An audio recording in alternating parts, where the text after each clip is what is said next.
Hi everyone, welcome back to my page जो Facebook पे देख रहे हैं और यूट्यूब चैनल पे अगर आप देख रहे हो तो स्वागत है आपका मेरे चैनल पे। आई होप आप सब ठीक होगे और मैं भी एकदम ठीक हूँ। और मुझे भी पता नहीं था कि ये वाला व्लॉग मेरी लाइफ का सबसे स्पेशल व्लॉग होने वाला है। तो आज मैं रेडी हो रही थी, देख रहे हो आप, मेरे हस्बैंड भी रेडी हो रहे हैं। हम लोग जा रहे थे हॉस्पिटल। और हॉस्पिटल में वैसे आज प्रॉपर आइडिया नहीं था कि आज क्या होने वाला है, सिर्फ चेकअप के लिए बुलाया था। उसी तरह से हम प्रिपेयर होके जा रहे थे।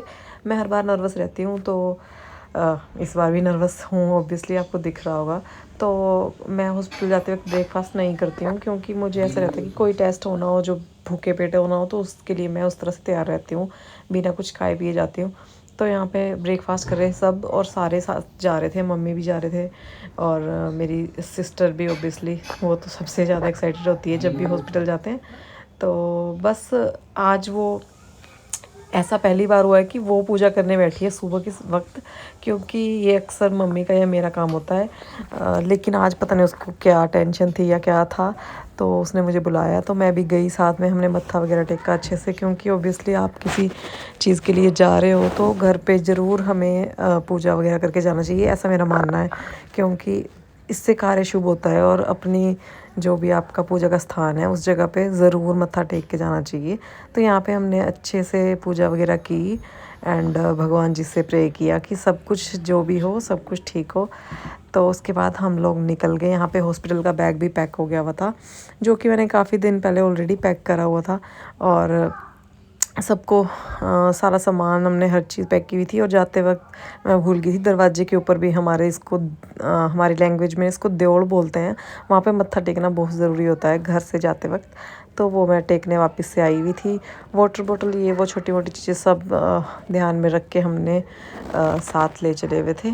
और ना एक अजीब सी फीलिंग मुझे आ रही थी आज, पता नहीं क्यों, सुबह से ही, कि कहीं आज ही वो दिन ना हो, ये वो, मतलब क्लैरिटी तो थी नहीं, लेकिन थोड़ा थोड़ा माइंड में डर भी था, एक्साइटमेंट भी थी, सब कुछ था। मैं थोड़ी इमोशनल भी थी, पता नहीं क्या, मतलब ऐसे चीज़ें हो रही थी मेरे साथ जो कि मैं नहीं बता पा रही थी कंफर्टेबली कि क्या हो रहा था मेरे साथ। मैं खुद भी प्रोसेस नहीं कर पा रही थी कि क्या होने वाला है या क्या होगा। तो यहाँ पे मेरे हस्बैंड ऑब्वियसली एज़ यूजुअल सफाई भी ना की तो वो जा नहीं सकते, तो गाड़ी वगैरह उन्होंने अपनी साफ़ वगैरह करके निकाली और हम लोग निकल गए हॉस्पिटल। एंड शक्ल मेरी कुछ ज़्यादा इस टाइम हैप्पी नहीं है, क्योंकि मैं बहुत ज़्यादा टेंस्ड भी हूँ साथ में। पर सोचा है मैंने कि चलो व्लॉग कोशिश करूँगी कि मैं व्लॉग बनाऊँ, व्लॉगिंग करूँ। तो मैंने ये वीडियोस वगैरह रिकॉर्ड की है, जो कि मेरे को पता है प्रॉपर रिकॉर्ड नहीं भी हुई है, क्योंकि इस टाइम पे व्लॉगिंग करना बहुत टफ हो जाता है। लेकिन तब भी मैंने कोशिश की कि जो मेरे लोग हैं, मेरे से जुड़े हुए हैं, उनको रहता है कि क्या कर रही है, कैसे क्या सब है। तो उस चीज़ के लिए मैंने कोशिश की कि चलो मैं आज का दिन भी या वीडियोस बनाऊंगी, मतलब। तो हॉस्पिटल तो हमारा नियर बाय में ही है, अराउंड 1 किलोमीटर हार्डली। तो हम लोग पहुंच गए थे और मैंने यहाँ पे अपना फ़ोन दे दिया था दीदी के हवाले कि थोड़ा बहुत रिकॉर्ड करती रही हो, क्योंकि वैसे ऑब्वियसली भूल जाते हैं बीच में, अब इतनी टेंशन्स थी एंड ऑल, तो नहीं भी याद रहता। लेकिन मैंने उसको कहा था कि कोशिश करियो कि तू वीडियोस वगैरह कैप्चर कर लियो, ताकि मैं एक टूटा फूटा सा व्लॉग एटलीस्ट पोस्ट कर सकूं।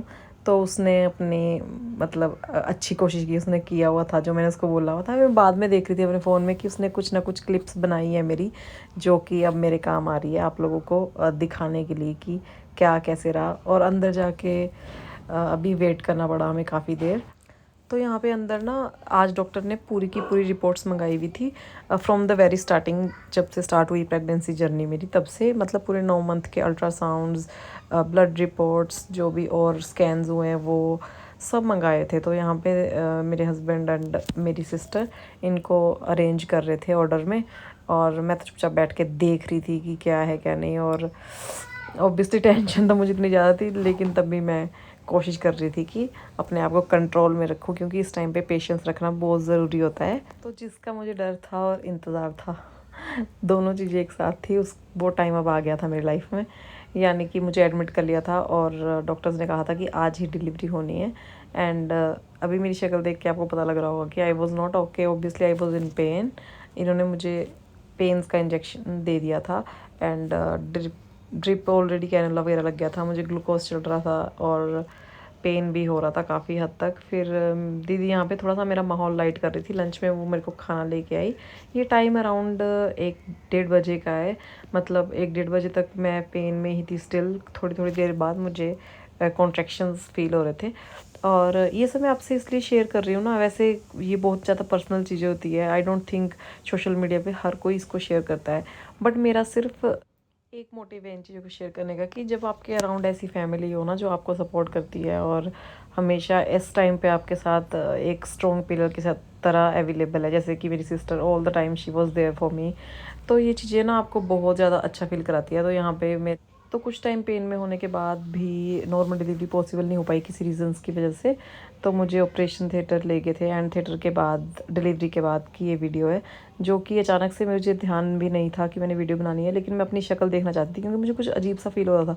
और शक्ल देख के पता चला कि मेरी हालत तो बहुत अजीब हो गई है। मेरे को ग्लूकोज की वजह से फेस पे इतनी ज़्यादा स्वेलिंग आ गई थी।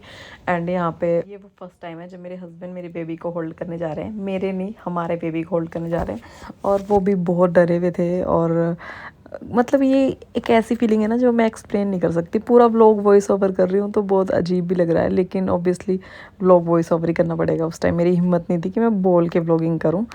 तो यहाँ पे ना मैं इतनी ज़्यादा इमोशनल थी। ये वीडियो मैंने खुद बनाई है रात के टाइम, थोड़ा सा मेरा एनेस्थीसिया का असर कम हो गया था।